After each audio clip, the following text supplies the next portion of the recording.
All right. Good Sunday afternoon, everyone. Hey, it's Dr. Tim with Infinity Wellness Center here in Northeast Georgia. And I just wanted to answer some of the questions.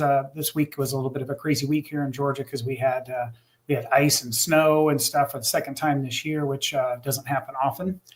So kind of shut some things down. And then myself and my team, we actually were traveling for some continuing education this weekend. So I got time scheduled today just to kind of answer the question I posted on Facebook earlier in the week about if we have a budget, if we're working on a budget and we are needing to, we want to buy organic foods for the family, like how do we decide which one of these things are the most important?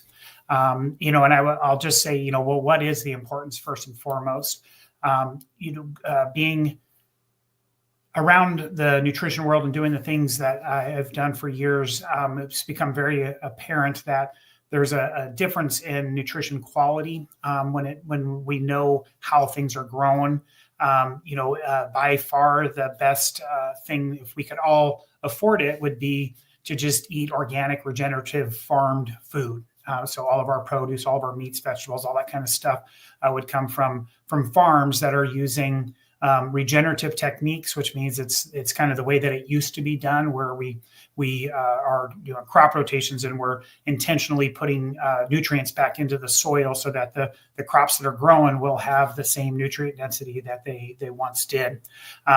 Although that is an ideal situation, it would provide us the highest level of nutrients. I know one of the things and the sayings that we hear a lot in the health circles is that we are overcaloried in our country, meaning we're overfed, but we're still malnourished.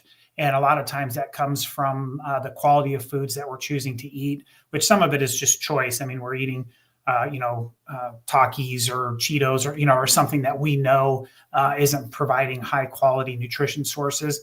But then other of it is, like the foods just don't have the same nutrient density that they used to. And that has a lot to do with conventional farming and the use of a lot of chemicals and injecting soil with nitrogen and all of these things to try to revive the soil in the short term and not really worrying about long-term effects of that.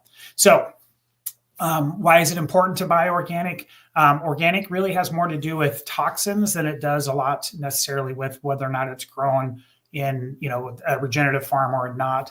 And so we're trying to minimize toxins. So we can all agree that we live in a very toxic world and we can't control everything. And so I always just encourage my patients, it's like, hey, we can't control everything, but we can control some things. And so the things that we can control, let's do the best that we can. So one of the questions asked a lot is when we are, what do we recommend somebody to buy? If I'm on a budget, how can I buy the organic foods? What types of things should I focus on so that way I can keep that budget friendly as well? The good news is that a lot of organic food pricing over the years has actually come down quite a bit. When you're in the grocery stores, you may see, there's organic broccoli versus regular broccoli, and it's a 10 cents a pound or 20 cents a pound difference. And so, in those cases, that's a fairly minimal difference. And so I would always choose to buy the organic, even if that wasn't the highest on the priority list. So I want to jump into how do we prioritize this so that we can figure out what's the best reasoning behind purchasing that. So when it comes to our produce, there's a list out there that's put out by the Environmental Working Group called the Dirty Dozen. I think a lot of people are aware of that nowadays. They test yearly the different produce things out there to see, well, which one of these things has the highest level of residues of pesticides and chemicals on them. And so typically the fruits that you're going to find on there are going to be your sweet fruits and things with thin skins. So, strawberries, out of all the years that I've looked at the Dirty Dozen list, I would say that strawberries are number one or in the, top 2 or 3, like literally every year.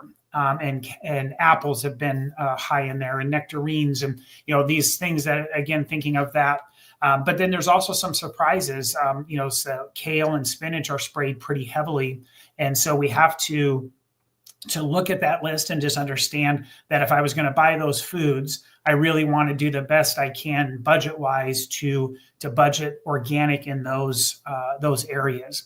Less critical things would be like avocados or pomegranates or bananas, like things that have really thick skins on them, and you're taking the skin off of that. So that would be less of an opportunity to penetrate into your produce. So when it comes to those things, an easy way to do that is just to look up that list and just see, what are the things that I really need to focus on.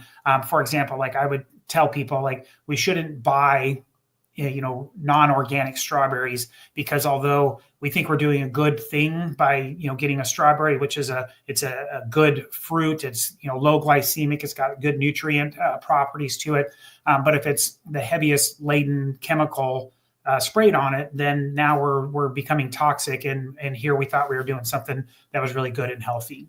So when it comes to produce, look at those things. Our meats. So meats are very important. We want to look for grass-fed or pasture-raised meats. Grass-fed, be careful. Grass-fed doesn't mean that it's grass-finished or that it's been on grass its whole life. So there's some slick marketing stuff that goes on out there where you'll see people saying, "Oh, it's grass-fed beef." The standards do not require it to be finished in grass. And so, and a 90-day time window of being on grains can change the fatty acid ratios up to 40% in the beef. So when we're talking about red meat, got a lot of bad rap for a lot of years on causing heart disease and all that kind of stuff. And the truth is that it's really not true. But when you were eating conventionally raised meats, that is going to create inflammation. It is going to be more likely to cause harm. Our grass-fed meats have better fatty acid ratios, so that it's actually a healthy thing that's going to control inflammation and do a better job in our bodies. And so we want to avoid, the antibiotics, hormones, and pesticides. A lot of the cattle that are raised in feedlots, they're eating grains that are sprayed with chemicals when the grains are grown. And so then they're eating all of that stuff. And one of the traps with meats, especially the fattier meats, is that animals store toxins and fat. So if you can't shed the toxins, if you can't get rid of them easily through, like as soon as you consume it, it goes to your liver. If your liver can get rid of it, great. But if it can't get rid of it, then the body is going to sequester that into your fat tissue. And that's going to mean that you're going to have increased levels of toxicity, because you are what they ate is a good saying to remember. So if they're eating grass or on organic pasture land, all that stuff, then you know that they're eating good things. And besides, we all know that, especially when it comes to cows, that's what they were supposed to eat, as they were supposed to graze on grass. They weren't supposed to be put, 100 head in a 1 acre pen and fed grains and silage and things that they wouldn't normally eat. So when it comes to meats, just understand that we're looking for those things primarily because of the concentration of the pesticides and chemicals that can get into the fat of the meat. Looking at dairy is similar in the meat category. So think about this: a lot of cheese and butter and the high fat or full fat dairy. I mean, those are high fat contents. And so again, we want to avoid the pesticides and the synthetic hormones and the RGBH, bovine growth hormone stuff, because that will affect quality of all of those products as well.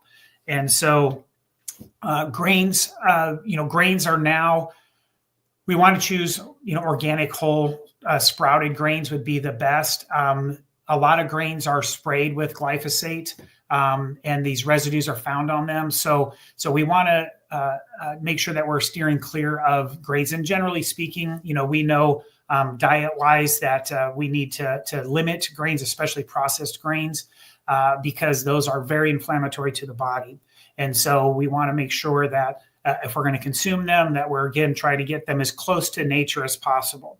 A good thing that I tell everybody is that, if you have, fresh wheat and you were to grind it, to make flour, to make bread or something at home, when you grind that wheat, it goes rancid very quickly. You got to use what you're grinding right away to prevent it from going rancid or oxidizing. But the truth is like if you buy, whole wheat flour or the bleached white flour at the grocery store, the shelf life of that is, eternity. It's like it seems to never go bad, and that's because of all of the good stuff's been taken out of it, and all that's left is the gluten and the part of it that can't go bad because we've taken that out. And that's why most of those things are enriched with vitamins and minerals, because it's been destroyed in the processing. And so they're adding in some synthetic version, typically of some vitamins in order to help that.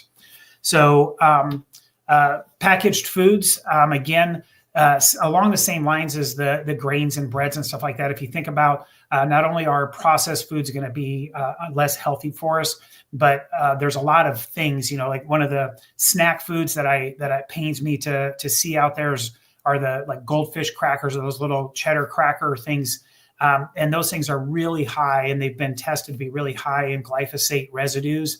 And so, parents are throwing those at their kids all the time, and it's creating, disruptions in digestion and disruptions in their microbiome. And so, in kind of in summary here, we've kind of covered the 5 different things, and people will ask me like, so what do I spend my money on? And so, I would say that the dirty dozen is a pretty important thing. If you're going to eat those fruits and vegetables, we need to try to get those organic. Then I would go at the meat side of things and the dairy, the fat, the higher fat foods, and then kind of in the order that we went in for the slide. So I do believe that the easy thing for a lot of people to do is to, from a less expense standpoint, is like, well, I'm going to go with, trying to get this organic or this organic in the produce section, when sometimes those things don't matter as much. And then they are buying conventionally raised meat, which is going to be not only higher in toxins, but it's going to have bad fatty acid ratios, which is causing more inflammation, more chronic potential problems. And so, prioritizing your budget, I would really keep meat at a high level there, that at a minimum that we're getting grass fed. And a lot of the grass fed that's out there, they may not certify it organic, but they will say that it's, on non-pesticide sprayed, pasture land. And so those would be better options for people so that we can keep it all in budget. So you guys can post any comments or questions that you have. I will be happy to jump on and answer those over time. Also, put in the comments any other topics that you would like me to cover. I've got a pretty good list of things that I want to cover over the next little bit, but I'm always willing to push something back and get something that's on somebody's mind. So I hope you guys have a great Sunday and a great week coming up, and just continue to work hard and be healthy, and just get prepared for a great health revolution that's coming our way. You guys have a great Sunday.